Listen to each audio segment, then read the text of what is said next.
अच्छा जनाब, आज सुबह खबर आई थी कि पीटीआई के जो सीनियर लीडर्स हैं असद कैसर और परवेज खटक साहब, उनको उठा लिया गया था और किसी अनडिस्क्लोज लोकेशन पर लेकर गए हैं। ये दोनों ही जो थे ये जा रहे थे किसी को मिलने के लिए, तो इनको कस्टडी में ले लिया गया है। लेकिन जिस वक्त केपी पुलिस से पूछा तो उन्होंने कहा जी हमें उनके बारे में कुछ वेयर अबाउट्स हमें नहीं पता है।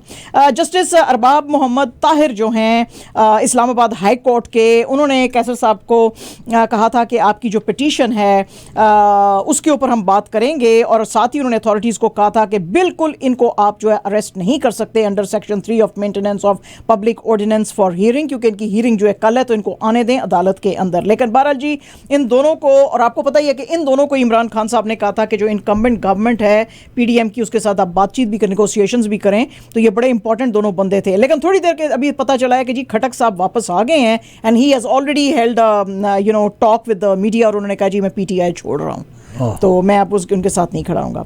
लाहौर हाई कोर्ट जो है उसने आज फिर से ऑर्डर्स दिए हैं कि फौरन जो है ये पीटीआई के वर्कर्स जो हैं उनको छोड़ा जाए। जो लोग मई 9 में जो कुछ हुआ था वो इल्लीगल हुआ था, उसको हम बिल्कुल मानते नहीं हैं, लेकिन इसका मतलब ये नहीं है कि पॉलिटिकल वर्कर्स को जो है आप पकड़ें और जेलें भरें। एक 9 पेज का ऑर्डर जो है वो आया है जस्टिस सफदर सलीम शाहिद की तरफ से, और उन्होंने 11 जो पंजाब की डिस्ट्रिक्ट्स हैं उसमें जिनमें के पकड़े हुए हैं ये पीटीआई के लोग, लाहौर, वजीराबाद, जंग, शेखुपुरा, हाफिजाबाद, सियालकोट, मंडी, बहाउद्दीन, गुजरात, ननकाना साहब, गुजरांवाला, नारोवाल, उनको कहा जी फ़ौरन उनको वहाँ से छोड़ें। यास्मीन राशिद के जो आपने पकड़ा है उसको, उस ऑर्डर को हम नल एंड वॉइड करेंगे, उनको भी फौरन छोड़ें। और वो कहते हैं जी ये बहुत ही एक्स्ट्रा ऑर्डिनरी बात हुई थी कि आपने एक पॉलिटिकल लीडर के हेड को पकड़ा था, उसमें मॉब वापस आ गया था, उसमें कुछ मिसचिफ हुआ था, और गवर्नमेंट जो थी उसको ये नहीं समझ आया कि इस चीज़ को हैंडल कैसे करना है, तो बगैर अपना माइंड अप्लाई किए हुए, बस सिर्फ ड्रिवन बाय पैशनेट विशेस, उन्होंने डायरेक्शंस दे दी और डिक्टेट कर दिया कि इन सबको पकड़ो और इनको ड्रैग करो। ये ऑर्डिनरी सिटीजन्स थे, इनके ऊपर कोई क्रिमिनल लिटिगेशन आप नहीं बिठा सकते हैं।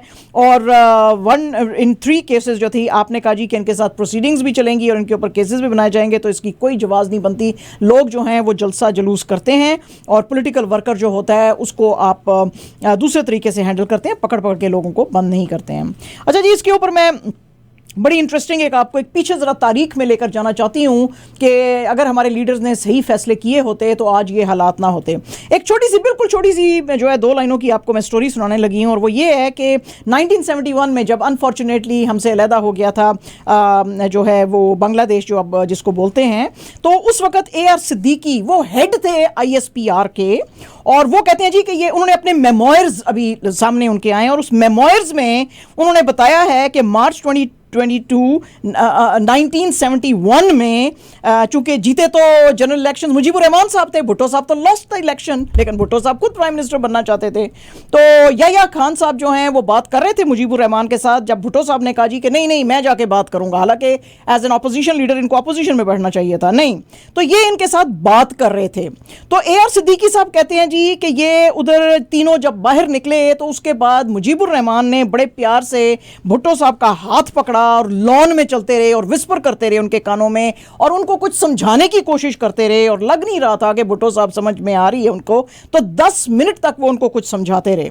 उसके बाद AR सिद्दीकी जो कि हेड ऑफ ISPR थे 1971 में, वो अपने मेमोयर्स में लिखते हैं जी कि मुझे तो लग रहा था ये शक्ल ही देख के इनकी, और जो सोर्सेज भी मेरे और भी जो इनके बहुत करीब थे वो बता रहे थे कि इनके बीच में अब बात नहीं बनेगी। लेकिन उस वक्त मुजीबुर रहमान साहब ने बड़ा एक हिस्टोरिक जुमला भुट्टो साहब को कहा था। उन्होंने कहा था कि जिनकी गोद में आज आप बैठे हैं, जो आज आपको जो है मेरे खिलाफ कर रहे हैं, ऐसा ना करें और उनकी साइड पे ना जाएं। अगर आज वो मुझे हैंग कर रहे हैं तो यू विल बी नेक्स्ट।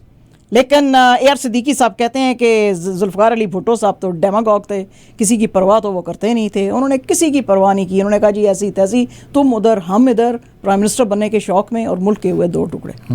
तो जनाब ये जो आज मिलिट्री की गोद में बैठे हुए हैं और आप समझ रहे हैं आपकी बारी नहीं आएगी, आप PTI के खिलाफ हैं, सर आपकी भी बारी आएगी। तारीख से ही कुछ सीख लें आप।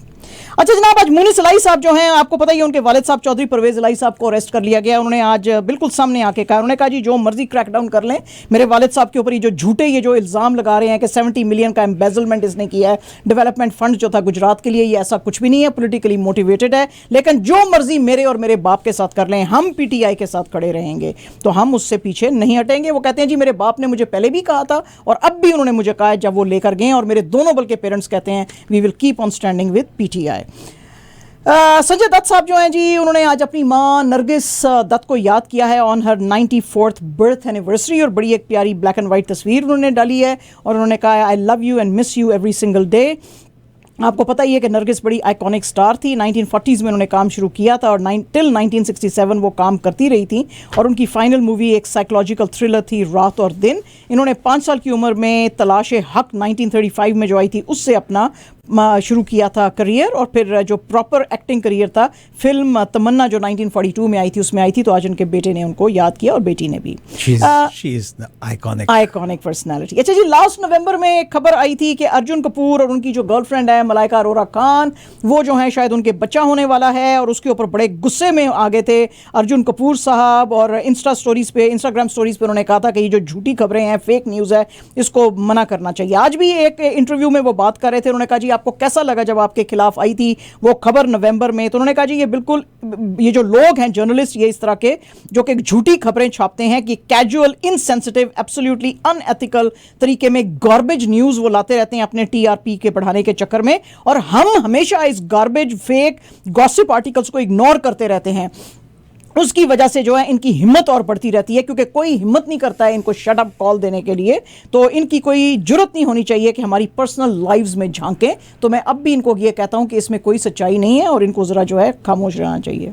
एंड जनाब, USA ने डिफीट किया हमारे कनाडा को 3-0 से वर्ल्ड पैरा हॉकी चैंपियनशिप में, और ये जो है अब कनाडा जो है वो फेस करेगा या तो इटली को या चिकिया को सैटरडे को, जो अब उनका मैच है। और कोच क्रिस्टोफर गॉल्टियर जो हैं, उन्होंने कहा जी कि मेरा बड़ा प्रिविलेज था कि दुनिया के वन ऑफ द हाईएस्ट जो टैलेंटेड जो है, वो हाईएस्ट नहीं, मोस्ट टैलेंटेड जो प्लेयर हैं लायनल मेसी, उनका मैं कोच रहा हूं। और आज उन्होंने कहा जी कि ये जो अर्जेंटीनियन फुटबॉलर हैं लायनल मेसी, सिर्फ 35 ईयर्स इनकी एज है, वाह।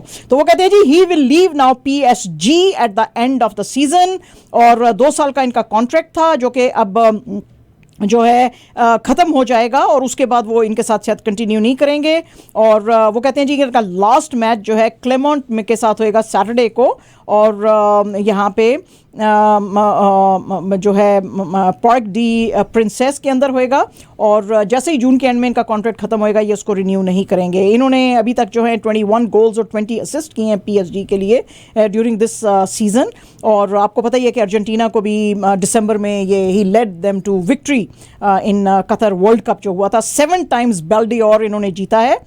लीग 1 टाइटल इन्होंने 2021-22 में जीता था, 2022-23 सीजन में भी लिया था फॉर PSG, और उसके बाद जो है इन्होंने फ्रेंच सुपर कप जुलाई 2022 में जीता था। एंड जनाब, absolutely our last news, Pakistan के अंदर हो सकता है एशिया कप ना हो, क्योंकि इंडिया जो है बेतहाशा प्रेशर डाल रहा है। हालांकि पाकिस्तान ने एक हाइब्रिड सिस्टम दिया था कि इंडिया अपने मैचेस बाहर खेले, बाकी के सारी जो नेशंस हैं पाकिस्तान में खेलें। हिंदुस्तान ने कहा था कि नहीं, सारे का सारा जो है ये लेके जाया जाएगा जो है वो उसमें न्यूट्रल वेन्यू के ऊपर। टेलीग्राफ इंडिया के मुताबिक जो है ये सारे का सारा जो इवेंट है ये श्रीलंका में जा सकता है। अगर तो पाकिस्तान ने कहा कि वो नहीं खेलना चाहते हैं तो फिर वो इस टूर्नामेंट में नज़र नहीं आएंगे, और फिर इंडिया, श्रीलंका, बांग्लादेश, अफ़गानिस्तान जो हैं वो फिर 4 टीम्स जो हैं यहाँ पे होंगी और एशिया कप खेलेंगी। और सोच सकते हैं फिर उस वक्त ACC वाले के 5वीं कोई टीम जो है इसके अंदर एंटर कर सकते हैं कि नहीं। तो पाकिस्तान जो है अब ACC जो है वो कहते हैं जी, टेलीग्राफ इंडिया कहता है कि ACC की जो नेक्स्ट बोर्ड मीटिंग होएगी उसमें हम बिल्कुल कैटेगोरिकली साफ साफ बता देंगे।